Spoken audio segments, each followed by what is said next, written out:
नमस्कार। Capital TV Uttar Pradesh पर किस्सा यूपी का देख रहे हैं आप। मैं हूं राधिका राज। उत्तर प्रदेश में अगले साल विधानसभा चुनाव होने हैं। एक तरफ बीजेपी 2027 में सत्ता की हैट्रिक लगाने के लिए अभी से सियासी ताना बाना बुनना शुरू कर चुकी है, जिसके लिए वो संगठन को मजबूत कर रही है, कार्यकर्ताओं को एकजुट कर रही है और विकास के एजेंडे को और तेज कर रही है। तो वही दूसरी ओर राष्ट्रीय स्वयंसेवक संघ भी पूरी तरह से एक्टिव हो गया है। संघ प्रमुख मोहन भागवत इस दिनों लगातार यूपी का दौरा कर रहे हैं। गोरखपुर से लखनऊ, लखनऊ से मेरठ और इन सब के बीच चारों तरफ सीएम योगी और मोहन भागवत की मीटिंग की चर्चाएं हो रही हैं। यानी एक तरफ 2027 की बिसात तो दूसरी तरफ मुलाकात। ऐसे में सवाल ये उठता है कि क्या सीएम योगी से मुलाकात मोहन भागवत की 2027 के चुनाव की तैयारी का हिस्सा है? इसी पर चर्चा करने के लिए मेरे साथ स्टूडियो में मौजूद है कैपिटल टीवी के executive editor Rajeev Kumar. Sir, आपका बहुत बहुत स्वागत है। धन्यवाद। सर, मोहन भागवत और सीएम योगी दोनों की मुलाकात के क्या मायने हैं? देखिए, मायने तो बहुत सारे निकाले जा रहे हैं जी।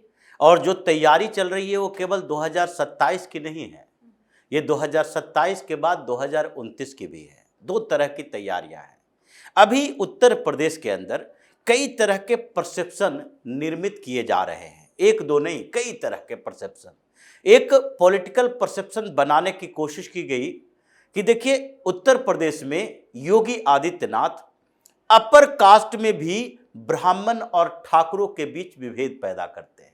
अपर कास्ट में वो ठाकुरवादी राजनीति को बढ़ावा दे रहे हैं, ब्राह्मणों को टारगेट कर रहे हैं। इसी के कारण कई जगह पर ब्राह्मणों के बीच इस बात की चर्चा हुई और फिर इन लोगों ने अपने लेवल पर कुछ मीटिंग की, ब्राह्मण विधायकों की भी मीटिंग हुई और ये माना जाने लगा कि अगर इसी तरह से चलता रहा तो अगर 10-15% भी वोट इधर से उधर होते हैं, नाराज वोटर होते हैं, जो कि उत्तर प्रदेश के ब्राह्मण पहले भी बहुजन समाज पार्टी के पास जा चुके हैं। जो सोशल इंजीनियरिंग शब्द गढ़ा गया, जो उत्तर प्रदेश की राजनीति से इसकी बेहतरीन प्रचारक सुधार हुआ था और उसमें एक नया एंगल गढ़ा गया था कि बहुजन समाज पार्टी के साथ वही वर्ग आ रहा है जिसके खिलाफ बहुजन समाज पार्टी बनी थी। यानी काशीराम के समय जो बोला जाता था, तिलक तराजू और तलवार, इसको मारे जूते चार,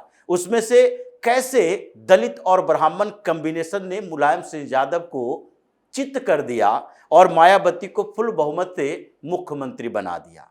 अब ऐसा ना हो कि जो नाराजगी हो, उस नाराजगी से फायदा अखिलेश यादव को हो ना हो, लेकिन नुकसान भारतीय जनता पार्टी को हो जाए। अगर ये ब्राह्मण वोटर नाराज हैं भारतीय जनता पार्टी के शीर्ष नेतृत्व से, तो हो सकता है कि ये भारतीय जनता पार्टी के विरोध में समाजवादी पार्टी को वोट न दे, लेकिन वो बसपा की तरफ जा सकते हैं। और जो फॉरवर्ड का सबसे बड़ा आधार रहा था कांग्रेस पार्टी को, यानी कि कांग्रेस पहले भारतीय जनता पार्टी से ज्यादा अपर कास्ट का वोट लिया करती थी, उस कांग्रेस के पास भी कुछ वोट जा सकते हैं। उसमें भी अभी कांग्रेस प्रदेश अध्यक्ष बनाए हुए है अजय राय को, जो भूमिहार ब्राह्मण कम्युनिटी से आते हैं। तो ऐसा ना हो कि कुछ वोट शिफ्टिंग हो जाए, जो एक परसेप्शन बन रहा है। तो इसमें बड़ी भूमिका संघ की होती है, क्योंकि संघ राजनीति नहीं बल्कि समाज को गढ़ता है जी। और समाज को गढ़ने का मतलब है कि डोर टू डोर कैंपेन इसकी होती है। संघ के कार्यकर्ता ऐसा नहीं कि बड़ी रैलियां करते हैं, वो मोहल्ले के पार्क में इकट्ठा होते हैं, किसी के घर के डाइनिंग रूम में इकट्ठा होते हैं और किसी के घर के उन बालकोनी में इकट्ठा होते हैं जहां 5 से 7 लोग ही उपस्थित हैं। वो धीरे धीरे उस परसेप्शन के खिलाफ बात करते हैं, एक दूसरे से सहमति जताते हैं, तर्क वितर्क होता है। ऐसा नहीं कि एक तरफा संवाद हुआ। ये जो रैलियों में संवाद होता है वो एक तरफा संवाद होता है। प्रधानमंत्री मोदी जाएंगे, डॉक्टर मोहन भागवत ही जाएंगे, या फिर रैली करने के लिए योगी आदित्यनाथ जाएंगे, ब्राह्मण चेहरा के तौर पर ब्रजेश पाठक को लेकर जाएंगे। हो सकता है कि ये लोग रैलियों में बात करें, लेकिन रैलियों में आप कम्युनिकेट दो तरफा नहीं कर सकते।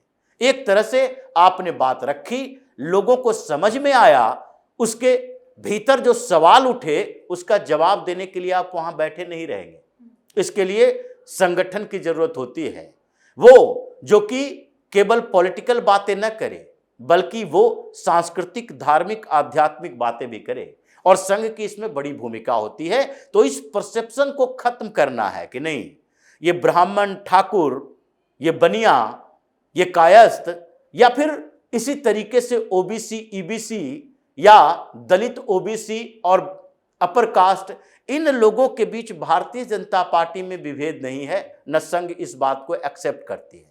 संघ को केवल हिंदुओं की यूनिटी चाहिए जी। और इसीलिए यूनिटी के लेवल पर जरूरत है कि संघ सुपर एक्टिव मोड में आए। पिछली बार के चुनाव में यही भारतीय जनता पार्टी के लिए एक परेशानी बनी थी, क्योंकि चुनाव से पहले जेपी नड्डा जो राष्ट्रीय अध्यक्ष थे जी। उन्होंने एक बात बोल दी थी कि भारतीय जनता पार्टी का संगठन अब इतना बड़ा हो गया है कि हर जगह पर संघ की जरूरत हमें नहीं है। और इसने भले ही संघ के शीर्ष पर बैठे हुए लोगों को यह प्रभावित नहीं कर पाया, वो वास्तविकता को जानते हैं, लेकिन ग्राउंड में कम काम करने वाले आरएसएस के कार्यकर्ता वो इसे एक तरफा बयानबाजी समझे कि हम तो राजनीति में नहीं हैं, हम संघ के लिए काम करते हैं, हम संघ के लिए काम करते हुए भारतीय जनता पार्टी का सपोर्ट करते हैं, क्योंकि हमारी विचारधारा की पार्टी है। हमारे संगठन से लोग भारतीय जनता पार्टी में जाते हैं और मंत्री, प्रधानमंत्री तक बनते हैं। लेकिन जो कार्यकर्ता वो नाराज चल रहे थे कि जब भारतीय जनता पार्टी का संगठन ही इतना बड़ा मजबूत हो गया है तो हमारी क्या जरूरत है ग्राउंड पे, हम क्यों बूथ लेवल एजेंट बने, हम क्यों बूथ इंचार्ज बने, पन्ना प्रमुख बने, हमारी जिम्मेदारी क्यों होनी चाहिए कि घरों से लोगों को लाकर वोट दिलवाएं। ये मोदी 400 पार के आधार पर इन लोगों ने इग्नोर कर दिया। संघ और भारतीय जनता पार्टी के बीच एक छोटी सी दरार पैदा हुई। स्थिति क्या हो गई, उत्तर प्रदेश के अंदर भी समाजवादी पार्टी जो उससे पहले चुनावों में 5 सीटों पर सिमटी रही थी, वो बढ़ते हुए 37 सीटें पर आ गई, ये समाजवादी पार्टी। तो इसलिए इस परसेप्शन को खत्म करने के लिए एक पुल का काम करना जरूरी है। डॉक्टर मोहन भागवत और योगी आदित्यनाथ की बातचीत के केंद्र में यह भी रहा कि कैसे संघ को सुपर एक्टिव मोड में उत्तर प्रदेश में लाया जाए, केवल 2027 के लिए नहीं, ये 2029 के लिए भी। सर, लेकिन ये मुलाकात की खबर सुनकर अखिलेश यादव क्यों परेशान है? देखिए, अखिलेश यादव परेशान हो, हैरान हो, उससे संघ और भारतीय जनता पार्टी को कोई फर्क नहीं पड़ेगा। अखिलेश यादव को मोहन भागवत से कोई लेना देना नहीं है। अगर अखिलेश यादव अपने चाचा शिवपाल यादव के साथ या फिर अपने परिवार के साथ, अपने संगठन के लोगों के साथ मीटिंग करते हैं तो भारतीय जनता पार्टी को एग्रेसिव होने की जरूरत नहीं है। इसलिए अखिलेश की परेशानी से इन लोगों को कोई लेना देना नहीं है। अखिलेश की परेशानी की वजह यही है कि संघ और योगी के बीच कोऑर्डिनेशन बेहतर हो गया तो इनकी जो रही सही जितनी सीटें हैं वो भी गायब हो जाएगी। 27 और 29 के बीच 2 साल का ही गैप है। 27 में गए तो 29 में और बुरी तरह से हारोगे। तो ये एक परसेप्शन की बात नहीं है। दूसरे परसेप्शन जो अभी अखिलेश यादव बैकअप दे रहे हैं जिस चीज के लिए, अभी मुक्तेश्वरानंद का प्रकरण सामने आया जी। और उस प्रकरण में इन लोगों ने जातियों की बात नहीं की। ये जाति की बात पहले अखिलेश यादव कर रहे थे या फिर मायावती भी कर रही थी कि किस तरह से योगी आदित्यनाथ दलितों के खिलाफ काम करते हैं, अपर कास्ट में भी ब्राह्मणों के खिलाफ काम करते हैं, ये उत्तराखंड के ठाकुर हैं। तो जो जातियों के आधार पर बांटने के साथ साथ इन लोगों ने एक नया सगुफा निकाला अभी मुक्तेश्वरानंद को आगे करके, ये तो सनातन के खिलाफ भी सरकार है, योगी सनातन विरोधी हैं। ये इस परसेप्शन को भी तोड़ना है। ऐसा नहीं है कि लोग जो इन बातों को सुनते हैं उसमें से कुछ लोग ऐसे नहीं हैं जो भ्रमित हो सके, कुछ तो उनके चेले भी हैं, कुछ को तो लगता है शंकराचार्य हैं और शंकराचार्य की वास्तव में बेइज्जती हो गई है, ये लोग मामले को ढक रहे हैं। उनके घरों तक भी पहुंचना जरूरी है। तो एंटी हिंदू सेंटीमेंट बीजेपी के खिलाफ बनाने की कोशिश, इस कोशिश को भी नाकाम करना है तो संघ का सपोर्ट चाहिए होगा। और इसलिए मोहन भागवत इस संघ के सपोर्ट के साथ हैं, योगी आदित्यनाथ के साथ। लेकिन इससे भी बड़ी बात है कि आगे के लिए संघ अब तैयार कर रहा है लीडरशिप। केवल उत्तर प्रदेश, असम में, महाराष्ट्र में ये स्टेट लेवल के लीडरशिप से केंद्र में जीता नहीं जा सकता जी। और 2029 का चुनाव होगा। ऐसा नहीं है कि प्रधानमंत्री मोदी एक के बाद एक कोई 10-20 रिकॉर्ड तोड़ देंगे, वो 34 तक प्रधानमंत्री रहें और 44 तक प्रधानमंत्री रहें। ये डिपेंड करता है सिचुएशन के ऊपर, और ये सिचुएशन सेचुरेशन के ऊपर डिपेंड करता है कि कितना सेचुरेशन आ गया है प्रधानमंत्री मोदी और लोगों के बीच के कनेक्टिविटी में। 2029 का चुनाव नो डाउट प्रधानमंत्री मोदी के नेतृत्व में ही लड़ा जाएगा, लेकिन उसके बाद हर बार बाद की बात जब आती है तो भारतीय जनता पार्टी के अंदर एक लीडरशिप की जरूरत होती है जो सेकेंड थर्ड लेयर के लीडर हों, जिसे आगे बढ़ाया जा सके।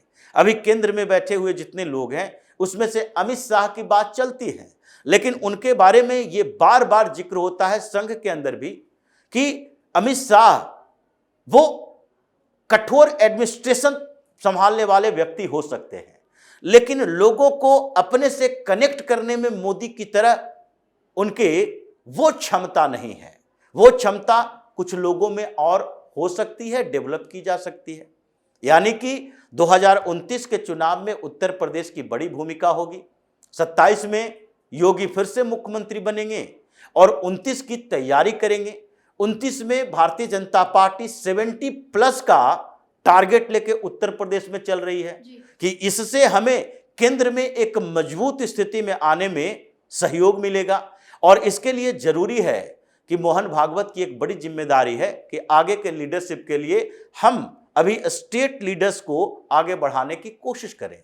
योगी उसमें से एक है जो कि पूरे देश में, यहां तक कि आजकल योगी के काम और तरीकों का चर्चा जो है वो विदेशों में भी होता है कि ये काम करने का स्टाइल ऐसा होना चाहिए कि अगर कोई गलत करता है तो उसे याद रहना चाहिए कि आगे गलत करने के लायक हम रहेंगे कि नहीं, क्योंकि गलत करोगे तो सजा मिलेगी। धर्म, जाति, व्यवस्था ये कुछ नहीं देखा जाएगा। अगर बुलडोजर चलाना होगा तो चलाएंगे, अगर जेल भेजना होगा तो भेजेंगे। इसीलिए जो अभी स्थिति चल रही है कि योगी को भी आगे बढ़ाया जा सकता है और उसके लिए संघ का बैकअप जरूरी है। भारतीय जनता पार्टी अपने आप में संघ के बिना इतनी बड़ी संगठन नहीं बन सकती। तो इसलिए डॉक्टर मोहन भागवत और योगी की मीटिंग केवल चुनाव नहीं बल्कि लीडरशिप को उभारने के लिए भी एक तरीका डेवलप होता हुआ दिखाई पड़ रहा। मतलब योगी मुख्यमंत्री भी रहेंगे और आगे जरूरत पड़े तो प्रधानमंत्री का कैंडिडेट भी बनेंगे।